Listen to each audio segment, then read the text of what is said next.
Now, Kennedy called Markey around 10:15 to let him know that he was conceding the race. Now, polls did project Kennedy to win early in the race, but towards the end, Markey was ahead in most polls. Kennedy did win in Orange, Agawam, and preliminarily in Westfield and West Springfield, as we know right now.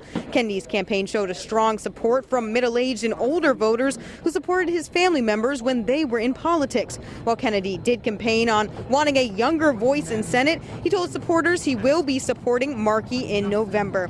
And Kennedy said in his concession speech that he believed his family name was invoked more than he expected, but he did say that no Kennedy has ever lost a race in Massachusetts before. Now we'll go to Senator Markey, who was giving his acceptance speech. So good evening, everyone. Thank you for joining me tonight here in my hometown of Malden. I spoke with Congressman Kennedy just a few moments ago, and I extended my respect and congratulations for a campaign that has been fierce at times, but always fueled by a shared commitment to the people of this great Commonwealth. We both love Massachusetts and the United States of America. I look forward to talking with Congressman Kennedy and working with him to make the lasting, meaningful change that I know that we are both committed to. To my beautiful partner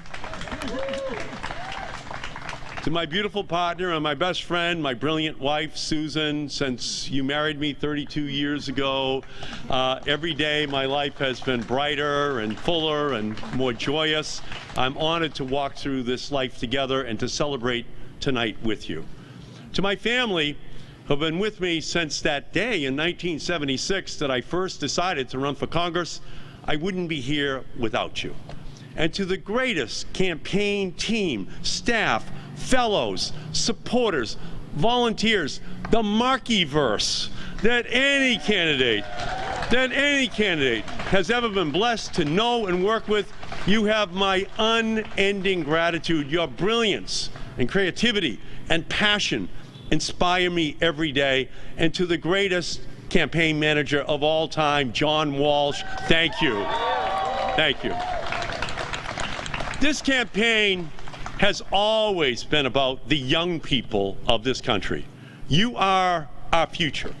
And thank you for believing in me, because I believe in you. And if we all keep believing together, we just may get my sneakers to last another 8 weeks on the campaign trail. So growing up in Malden, I learned to read in part at this historic library behind me. My mother would bring me here as a little boy for story time, dropping me off before she went to do her shopping downtown. This library was a place of opportunity for me, of new horizons, reachable with hard work. I learned to dream here at the Malden Public Library. And years later, as a commuter to Boston College, as a commuter to Boston College Law School, I came back here to Malden at night and studied night after night until they turned off the lights in this library. I was the first in my family to go to college. I drove an ice cream truck to pay my way through school. My father drove a truck for the Hood Milk Company. My mother was senior class president in high school, but when her mother died, my grandmother, when my mother was 17, my mother had to abandon her college dreams to stay home to take care of her younger sisters. I learned my values from them at my kitchen table, the same table where my mother paid the monthly bills, balanced the checkbook, figured out how long we could keep the heater on during the cold winter nights. I know what it means to grow up in a working family, in a working class family, to have to fight for what you believe in, to stand up when it is hard. My parents sacrificed for me and my brothers, just like their parents before them. And today, I see the sacrifices that families are making in this pandemic and economic crisis to keep the lights on, the food on the table, a roof overhead. And no matter where I go across the state, you tell me you want something so basic, so simple, you almost shouldn't have to say it. You want your children to dream about the future instead of having to fear about the future. You want justice. You want justice for your children and for future generations. In this race, justice was on the ballot. Healthcare justice, that's Medicare for all and universal health care. Educational justice, so that every student has access to first-class schools and well-paid teachers. Economic justice, so that 3 billionaires don't hold more wealth than the bottom 50 percentile of our population combined. That's an economic system that's gone off the rails.